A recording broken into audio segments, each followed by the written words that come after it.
So I heard it said recently that it's bad enough when you talk to yourself, but it's doubly bad when you have to repeat it because you weren't listening the first time.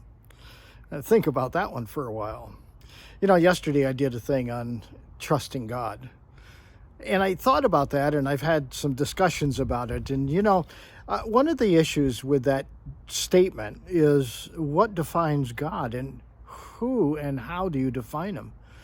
And how that then plays out really changes for a lot of people. It's almost like asking and being asked to pray for people. Pray that God would do something. And then have them not follow after God, at least not after the God of your understanding.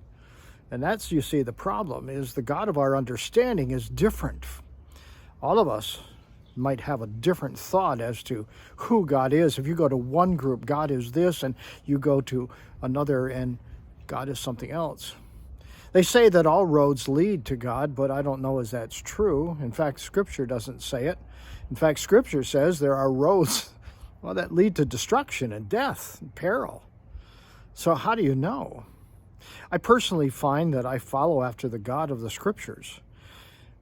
If you follow that and read that and study that out, I have found that it makes the most sense. I think that one of the things that I like the most, and we just celebrated Easter, and that's the resurrection.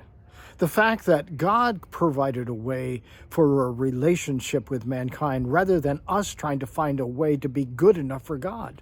If that were the case, Jesus wouldn't have needed to have died. But you see, he did die, and he did rise again. And so, trusting in God, I would really encourage you to identify who that God is and ask yourself whether or not that is the God you want to be following. Think about that today, would you? And maybe share that with someone else who's maybe struggling in a direction that's going to lead them on a path that, leads to destruction. Hey, until next time, God bless.